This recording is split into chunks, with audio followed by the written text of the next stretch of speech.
আমার অন্তরঙ্গ দর্শক বন্ধুরা, তোমরা সবাই কেমন আছো? আশা করি ভালো আছো। ভালো তো থাকতেই হবে। তো দর্শক বন্ধুরা, তোমাদের সামনে আমি আজকে একটা নতুন ধরনের রেসিপি নিয়ে হাজির হয়েছি। সেটা হচ্ছে সবজি দিয়ে রুই মাছের ঝোল। এই শীতের মরশুমে সবজি দিয়ে রুই মাছের ঝোল কার না ভালো লাগে। তো এই রেসিপিটি দেখবার জন্য আপনারা চোখ রাখুন, সঙ্গে থাকুন, দেখতে থাকুন। কেমন? ঢেকে দিলাম। সবজিগুলোকে কেটে নিয়েছি। ফুলকপি কাটা হয়ে গেছে, বিনস কাটা হয়ে গেছে। এবার আমি ছোট দেখে দুটো আলু নিয়েছি। ঠিক এরকম আলুগুলোকে কেটে নিয়েছি। এখানে একটুখানি আলুগুলো একটু খারাপ আছে, এটুকু বাদ দিয়ে দিলাম। আলুগুলো চোকলা ছাড়াইনি, ভালো লাগবে। সবজির মাছের ঝোলে এই ছোটো ছোটো আলুর চোকলা না ছাড়িয়ে করলেই ভালো লাগে খেতে। সবজিগুলো কাটা হয়ে গেছে, এবার ধুয়ে নেব। বিনস, ফুলকপি, আলু এই 3 রকম সবজি নেওয়া হয়েছে। গ্যাস অন করে তার মধ্যে ফ্রাই প্যান বসিয়ে পর্যাপ্ত পরিমাণে সাদা তেল দিয়ে দিয়েছি। আমি সাদা তেলেই এই মাছের ঝোলটা করব। আপনারা ইচ্ছে করলে সর্ষের তেলও করতে পারেন, অ্যাজ ইউ লাইক। তেল গরম হয়ে গেছে। গরম হয়ে যাওয়ার পরে আমি গ্যাসের আঁচটা কমিয়ে নিয়েছি। কমিয়ে একটু তেলটাকে ঠান্ডা করে তারপরে আমি সেই গরম তেলে মাছগুলো ভেজে নিচ্ছি এক এক করে।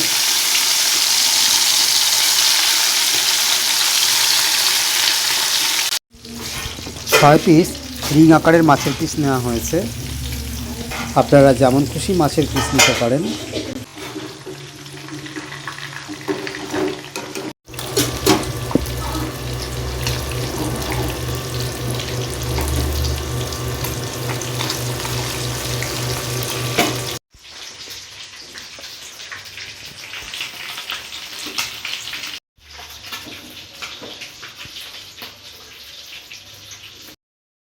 তারপর তাড়াতাড়ি করে করো, আমার খিদে পেয়ে গেছে।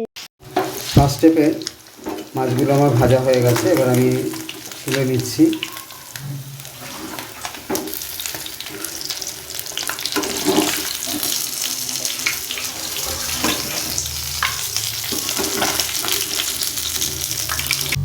এইবার এই মাছের মাথাগুলো রয়েছে, মাছের মাথাগুলো ভেজে নিচ্ছি। বাজার থেকে আগের দিন 2টো রুই মাছ আনা হয়েছিল। দুটোর মধ্যে এই মাথাগুলো নেওয়া হয়েছে। ঠিক মাথাগুলো অর্ধেক অর্ধেক করে 3 পিস হয়েছে। আর বাদ বাকি একটা মাথা, আর বাদ বাকি পিসগুলো খেয়ে নেওয়া হয়েছে আগের দিন। আর আজকে করা হচ্ছে বাদ বাকিগুলো।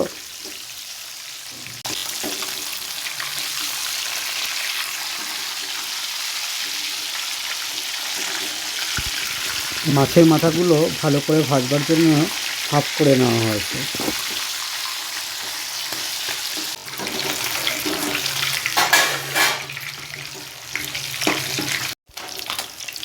মাছের মাথাগুলো ভাজা হয়ে গেছে, নামিয়ে নিচ্ছি।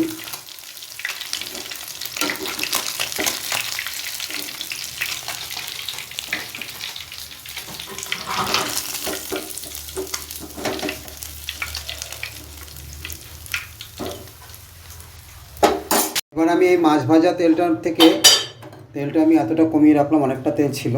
এবার এই বাদ বাকি এই তেলটুকুতে আমি এই সবজিগুলোকে ভেজে নেব। সবজিগুলিকে কাটবার পর ভালো করে ধুয়ে 10 মিনিটের মতো নুন জলে ভিজিয়ে রেখেছিলাম, কারণ এর মধ্যে ফুলকপি আর বীজ ছিল বলে যদি পোকা টোকা থাকে তাহলে বেরিয়ে যাবে। দিয়ে দিচ্ছি পরিমাণ মতো হলুদ গুঁড়ো। আমি এক হাতে ফোন ধরে ভিডিও করছি, যার জন্য আমার একটু অসুবিধা হচ্ছে। তো দর্শক বন্ধুরা, আপনারা একটু মানিয়ে নেবেন প্লিজ। এবার দিয়ে দিচ্ছি সামান্য পরিমাণে লবণ।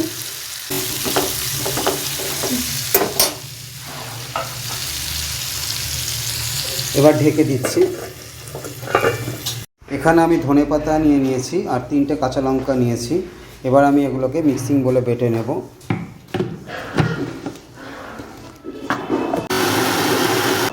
ধনেপাতা পেস্ট করা হয়ে গেছে। পেস্ট করবার সময় আমি জল দিয়ে নিয়েছি, সেই জন্য তাড়াতাড়ি হয়ে গেছে, যার জন্য এই ধনেপাতা পেস্টটা একটু ঝোল ঝোল টাইপের হয়েছে। ফিরে এলাম। এবার ঢাকনা তুলে দেখে নিচ্ছি কীরকম পর্যায়ে হয়েছে। এবার আমি এই সবজিগুলোকে তুলে নিচ্ছি। সবজিগুলো ভাজা হয়ে গেছে, আমি আলাদা করে তুলে রাখলাম ভাজা সবজিগুলো। এখানে দুটো আমি মাঝারি সাইজের পেঁয়াজ নিয়ে নিয়েছি। পেঁয়াজগুলোকে আমি বেটে নেব। পেঁয়াজ বাটা হয়ে গেছে।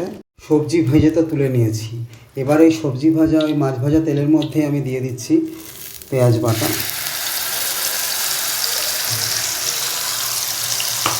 পেঁয়াজ বাটা দিয়ে দেওয়ার পরে তার মধ্যে আমি অল্প পরিমাণে হলুদ দিয়েছি, কারণ মাছগুলোকে সবজিগুলোকে আমি আগে হলুদ দিয়ে আমি ভেজে নিয়েছি, সেই জন্য আমি অল্প পরিমাণে হলুদ দিয়ে এবার পেঁয়াজ বাটাটা আমি নেড়ে চেড়ে নিচ্ছি। আঁচ কমিয়ে নাড়াচাড়া করতে হবে। দিয়ে দিচ্ছি অল্প পরিমাণে কালো জিরে দিয়ে ভালো করে নেড়ে চেড়ে নিচ্ছি।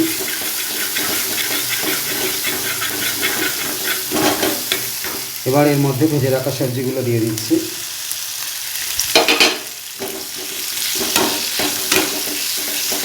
ভালো করে কষিয়ে নিচ্ছি সবজিগুলো দিয়ে।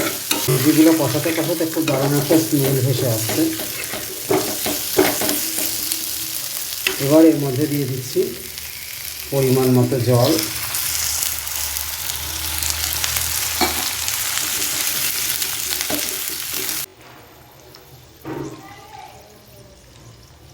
পরিমাণ মতোই জল দিতে হবে। এবার ঢেকে দিচ্ছি, শুধু ফোটার অপেক্ষা। কিছুক্ষণ পর ফিরে এলাম, বেশ টকবক করে ফুটছে। এবার আমি দেখে নিচ্ছি এগুলো সেদ্ধ হয়েছে কিনা।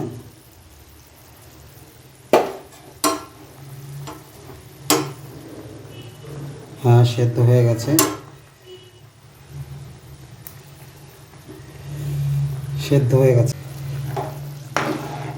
দিয়ে দিচ্ছি হাফ চা চামচ লবণ। এর আগে আমি লবণ দিয়েছিলাম, বলেছিলাম যে লাগলে দেব, সেইটুকু লবণ আমি দিয়ে দিলাম। এবার এই ফুটন্ত ঝোলের মধ্যে আমি সমস্ত মাছ ভাজাগুলো ছেড়ে দিচ্ছি।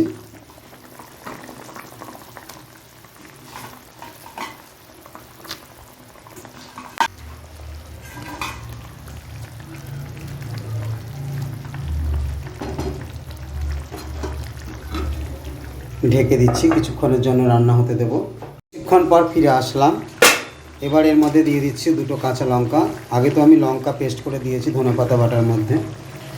এবার এখানে যে আমি রেখেছিলাম ধনেপাতা পেস্ট করে, সেই ধনেপাতা পেস্ট দিয়ে দিচ্ছি।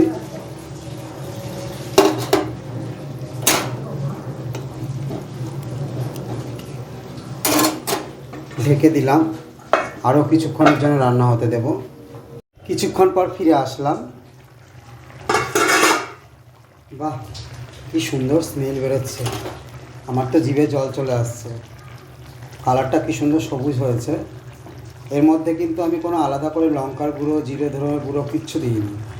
শুধুমাত্র দেখলেন তো, শুধু ধনেপাতা আর হলুদ গুঁড়ো আর পেঁয়াজ বাটা আর কাঁচা লঙ্কা, লবণ, ব্যাস এই দিয়েই সবজি দিয়ে রুই মাছের ঝোল তৈরি করে ফেললাম। দেখলেন তো। তো দর্শক বন্ধুরা, আপনারা কিন্তু এর মধ্যে বড়ি ভেজেও দিতে পারেন। বড়ি ভাজা দিলে আরও ভালো হয়। এই মাছের ঝোলে বড়ি দিলে তো খুব টেস্ট হয়, কিন্তু আমার কাছে এই মুহূর্তে বড়ি ছিল না, যার জন্য আমি বড়ি ছাড়াই করেছি। তো আপনাদের কাছে কেমন লেগেছে আপনারা কিন্তু অবশ্যই কমেন্টের মাধ্যমে জানাবেন। শীতকালে তো বিভিন্ন রকমের সবজি ওঠেই, ভ্যারাইটিস রকমের সবজি ওঠে। সেই সবজিগুলো আরও নানা রকম সবজি দিয়েও আপনারা করতে পারেন। যারা ভোজন রসিক তারা তো অন্য অন্য দিন যা খাবার খায়, তো এরকম স্পেশাল সবজি দিয়ে রুই মাছের ঝোল যেটা ধনেপাতা দিয়ে করেছি, তাদের কাছে যদি এই রেসিপিটা একবার পড়ে তাহলে আর দেখতে হবে না, তাদের থালাকে থালা ভাত উড়ে যাবে। গ্যাসের আঁচ বন্ধ করে দিলাম, আমার হয়ে গেছে। আপনারা এরকমভাবে তৈরি করে খাবেন। তো দর্শক বন্ধুরা, আমার এই ভিডিওটি আপনাদের কাছে কেমন লেগেছে অবশ্যই কিন্তু কমেন্ট করে জানাবেন। আর যারা আমার পুরনো দর্শক বন্ধু তারা তো আমার পাশেই আছেন, যারা আমার চ্যানেলে নতুন তারা ভিডিওটি দেখবার পরে সাবস্ক্রাইব করবার পরে বেল ঘন্টাটি ক্লিক করে অল নোটিফিকেশনটি ক্লিক করে দেবেন। হ্যাঁ, আবার আসবো আপনাদের কাছে নতুন নতুন ভিডিও নিয়ে। আপনারা অপেক্ষায় থাকুন, আমিও অপেক্ষায় রইলাম। আপনাদের বন্ধু বাপি। আপনারা সবাই ভালো থাকুন, সুস্থ থাকুন। নমস্কার।